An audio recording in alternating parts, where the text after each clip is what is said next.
Hello and welcome guys to the med partner. आज हम बात करने वाले हैं गैलेक्टोज मेटाबॉलिज्म के बारे में। गैलेक्टोज मेटाबॉलिज्म के बारे में बात करेंगे। ये हमारी जो गैलेक्टोज मेटाबॉलिज्म की वीडियो है, ये आखिरी वीडियो है कार्बोहाइड्रेट मेटाबॉलिज्म की सीरीज़ की। हमने ऑलमोस्ट हर एक कॉन्सेप्ट जो है वो प्रीवियस वीडियोज़ में डिस्कस कर लिया है। यदि आपने अभी तक नहीं देखा हो तो आप देखिए और रिव्यूज़ दीजिए। और यदि आपको लगता है कि कोई कॉन्सेप्ट छूट गया है, ऐसा होगा नहीं, पर यदि आपको कोई कॉन्सेप्ट लगता है कि छूट गया है और वो ज़रूरी है उसका वीडियो डालना, तो आप इस वीडियो के कमेंट बॉक्स में लिख सकते हैं, हम उसका वीडियो भी अपलोड कर देंगे। आप ज़्यादा से ज़्यादा इस चैनल को शेयर कीजिए, अपने बायोकेमिस्ट्री के कॉन्सेप्ट के लिए इस चैनल पे बने रहें। अब शुरू करते हैं गैलेक्टोज मेटाबॉलिज्म। सो गैलेक्टोज मेटाबॉलिज्म शुरू करने से पहले मैं आपसे पूछना चाहता हूँ कि क्या आपने कभी सुना है कि डायबिटीज़ मेलाइटस का जो पेशेंट है उसमें कैटरेक्ट हो गया, या फिर गैलेक्टोज मेटाबॉलिज्म कोई पेशेंट है उसमें कैटरेक्ट हो गया? नहीं। सो नो प्रॉब्लम, हम इस वीडियो में देखेंगे और बहुत ही मज़ा आने वाला है इस वीडियो में। So let's start with galactose metabolism. सबसे पहले हमें ये जानना जरूरी है कि एक्चुअली में हम ये पढ़ क्यों रहे हैं। व्हाट इज द नीड और what is the function of galactose metabolism? So galactose metabolism जरूरी है बिकॉज गैलेक्टोज को हमें ग्लूकोज में कन्वर्ट करना है। So to convert galactose into the glucose, we need galactose metabolism or galactose catabolism. So the function is to convert into glucose. Site क्या है, ये प्रोसेस होती कहाँ है? तो मेजरली ये लीवर में होती है एंड इन सम अमाउंट ये आरबीसी में भी होती है। सो गैलेक्टोज मेटाबॉलिज्म चाहिए होता है हमें इसलिए क्योंकि हमें गैलेक्टोज को ग्लूकोज में कन्वर्ट करना है और इसको मेजर प्रोसेस लीवर में होती है, इन सम अमाउंट ये आरबीसी में भी होता है। ना अब हम देखते हैं इसकी थोड़ी सी साइकिल। अब आपको साइकिल देख के घबराना नहीं है, बहुत इजी है। सबसे पहले इसके अंदर दो स्टेप्स हैं। पहली स्टेप होती है, एक स्टेप में हमें इसमें फॉस्फोरस ऐड करना होता है एंड दूसरी स्टेप में हमें ऐड करना होता है यूडीपी। बस इतना आपको याद रखना है। पहले स्टेप में फॉस्फोरस ऐड होगा, दूसरी स्टेप में यूडीपी ऐड होगी। फॉस्फोरस यदि ऐड होगा तो इसका मतलब है कि कौन सा एंजाइम चाहिए होगा? काइनेज एंजाइम चाहिए होगा। और किस में फॉस्फोरस ऐड हो रहा है? गैलेक्टोज में। जो एंजाइम हो गया वो हो गया गैलेक्टोकाइनेज। गैलेक्टोकाइनेज, क्योंकि गैलेक्टोज में फॉस्फोरस ऐड हो रहा है तो गैलेक्टोकाइनेज हो गया। पहला स्टेप फॉस्फोरस ऐड करना है, एंजाइम चाहिए काइनेज, किस में? गैलेक्टोज में ऐड करना है तो गैलेक्टोकाइनेज बन गया हमारे पास गैलेक्टोज 1 फॉस्फेट। सेकंड स्टेप हमने बोला यूडीपी ऐड करना है। यूडीपी ऐड करना है तो अगेन कोई तो होगा जो यूडीपी देगा, तो वो कौन है? UDP glucose. यूडीपी ग्लूकोज से यूडीपी आएगा और ट्रांसफर कर दिया जाएगा गैलेक्टोज 1 फॉस्फेट पे। अब यदि ट्रांसफर हो रहा है यूडीपी ग्लूकोज का गैलेक्टोज 1 फॉस्फेट पे, तो कोई एंजाइम चाहिए जो ट्रांसफर करवाए। ऐसे एंजाइम को हम बोलते हैं ट्रांसफरेज।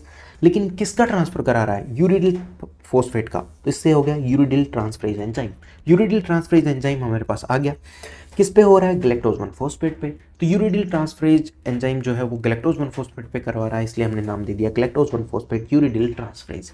सो सिंपल, पहले स्टेप में फॉस्फोरस ऐड होगा, काइनेज एंजाइम, दूसरे में ट्रांसफरेज एंजाइम यूडीपी का ट्रांसफर करा देगा। This is all about cycle. पहला एंजाइम यदि डिफिशिएंट हो या सेकंड एंजाइम डिफिशिएंट हो, कोई सा भी एंजाइम डिफिशिएंट हो, चाहे तो गैलेक्टोकाइनेज डिफिशिएंट हो या ये वाला डिफिशिएंट हो, यदि दोनों कोई भी एंजाइम की, दोनों में से किसी भी एंजाइम की यदि डिफिशिएंसी होती है, कमी होती है, तो क्या होगा? आगे कैटाबॉलिज्म नहीं होगा। आगे कैटाबॉलिज्म नहीं होगा तो गैलेक्टोज जो है, गैलेक्टोज अक्यूमुलेट होता जाएगा। गैलेक्टोज अक्यूमुलेट होता जाएगा और ब्लड में यदि गैलेक्टोज बढ़ेगा तो क्या होगा? इस प्रोसेस को आप क्या बोलेंगे? गैलेक्टोसीमिया। Galactosaemia, galactosaemia. अब यदि सेकंड एंजाइम के कारण हो रहा है तो उसको हम बोलते हैं क्लासिकल गैलेक्टोसीमिया, और यदि फर्स्ट एंजाइम के कारण हो रहा है तो हम उसे बोलते हैं non classical galactosaemia. So simple, classical galactosaemia, non classical galactosaemia, बस इतना आपको रखना है। अब हम बात करते हैं एक अच्छे से क्वेश्चन के बारे में। क्वेश्चन ये है कि क्लासिकल गैलेक्टोसीमिया के केस में फास्टिंग हाइपोग्लाइसीमिया क्यों होता है? आपका एप्लीकेशन बेस्ड क्वेश्चन एग्जाम में पूछा जाता है कि ऐसा क्यों होता है कि क्लासिकल गैलेक्टोसीमिया के केस में फास्टिंग हाइपोग्लाइसीमिया होगा। जब भी आपको फास्टिंग हाइपोग्लाइसीमिया आ जाए, तुरंत आपको शक हो जाना चाहिए किस पे? ग्लूकोनियोजेनेसिस पे। ग्लूकोनियोजेनेसिस पे आपको शक जाना चाहिए कि हाँ गड़बड़ है ग्लूकोनियोजेनेसिस की, क्योंकि हाइपो फास्टिंग स्टेट में ग्लूकोज लेवल कौन मेंटेन करता है? या तो ग्लूकोनियोजेनेसिस या ग्लाइकोजिनोलिसिस। इसका मतलब गड़बड़ है कहाँ? ग्लूकोनियोजेनेसिस पे।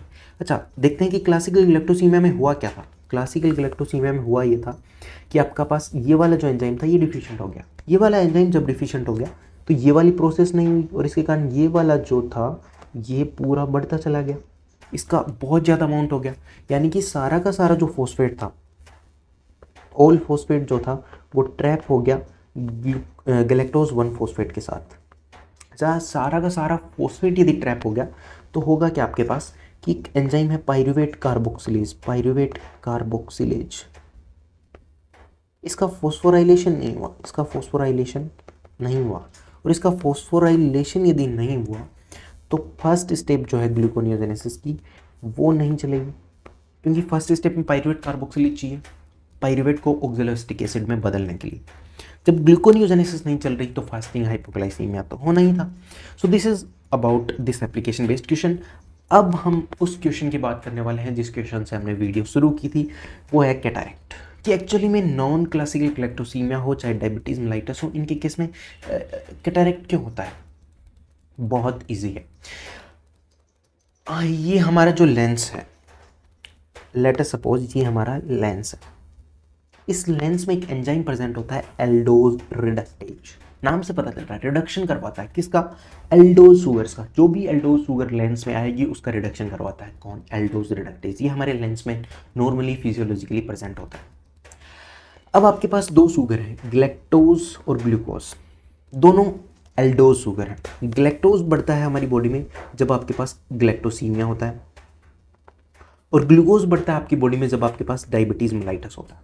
दोनों केस में एल्डोज शुगर बढ़ रहा है, एक में ग्लैक्टोज बढ़ रहा है, दूसरे में ग्लूकोज बढ़ रहा है। और जब ये बढ़ेगा तो ये कहाँ तक पहुँचेगा? लेंस तक पहुँचेगा। और लेंस में जाकर होगा क्या? लेंस में पहुँचते ही हमारे पास क्या है? एल्डोज रिडक्टेज है। ये एल्डोज रिडक्टेज इन दोनों शुगर्स का रिडक्शन करा देगा, इन दोनों शुगर्स का क्या करा देगा? रिडक्शन करा देगा। और इनका रिडक्शन हुआ तो ये क्या है? एल्डिहाइड है। एल्डोज शुगर्स क्या है? ये एल्डिहाइड है। एल्डिहाइड से क्या बनेगा? अल्कोहल, यानी कि ओल लग जाएगा। गैलेक्टोज से जो अल्कोहल बनेगा वो होगा ग्लैक्टिटोल, और ग्लूकोज से जो अल्कोहल बनेगा वो होगा सोर्बिटोल। और इन दोनों की खासियत है, ग्लैक्टिटोल या सोर्बिटोल दोनों अल्कोहल्स ऑस्मोटिकली एक्टिव कंपाउंड्स हैं। आप बोलेंगे ऑस्मोटिकली एक्टिव क्या होता है? ऑस्मोटिकली एक्टिव वो जो वाटर एब्जॉर्ब कर ले ऑस्मोसिस से, यानी कि लेटर सपोज यहाँ पे कोई वो सब्सटेंस पड़ा है तो यहाँ यदि पानी है तो यहाँ से वो एब्जॉर्ब करना स्टार्ट कर देगा, उसको अट्रैक्ट करना स्टार्ट कर देगा। यही ऑस्मोटिकली एक्टिव सब्सटेंस है। तो जब जब ये बढ़ेंगे, कब कब बढ़ेंगे? गैलेक्टोसीमिया केस में, डायबिटीज मेलाइटिस केस में ये बढ़े तो लेंस तक पहुंचे। लेंस में एल्डोज रिडक्टेज ने इनको ग्लैक्टिटोल और सोर्बिटोल में कन्वर्ट कर दिया। ग्लैक्टिटोल एंड सोर्बिटोल जो है वो ऑस्मोटिकली एक्टिव हैं, दोनों जो है वो वाटर अट्रैक्ट करना स्टार्ट कर देंगे। फाइनली एल्डोज जो है लेंस के अंदर जो है वाटर आ जाएगा और लेंस ओपेक हो जाएगा, वाइटिस हो जाएगा, और ये ओपेक वाइटिस लेंस को ही हम क्या बोलते हैं? कैटरैक्ट बोलते हैं। So in this way diabetes mellitus and classical galactosemia और गैलेक्टोसीमिया कॉजेज कैटरैक्ट। बहुत बहुत इंपॉर्टेंट क्वेश्चन है जो पूछा जाता है आपसे। अब हम बात करते हैं एक इंटरेस्टिंग और लास्ट क्वेश्चन की। ये आपको एक चाइल्ड दिख रहा है, क्यूट सा बेबी। इस केस में आपको देखने को मिल रहा है swelling of the brain, oedema देखने को मिल रहा है इसके अंदर। आप इसको, ये जो है ये खाता नहीं है कुछ भी, और यदि खाता है तो वोमिटिंग कर देता है, और इसको जॉन्डिस की प्रॉब्लम भी है। ऐसी कोई प्रॉब्लम यदि आपको बेबी में दिख रही है तो वो सारी प्रॉब्लम्स होती हैं गैलेक्टोसीमिया से रिलेटेड। यानी कि ये फीडिंग डिफिकल्टीज बोलते हैं इनको, खाना नहीं, खाए तो तुरंत वॉमिटिंग कर देना, एंड जॉन्डिस की प्रॉब्लम, इन सब को बोलते हैं feeding difficulties, and feeding difficulties are seen in the galactosaemia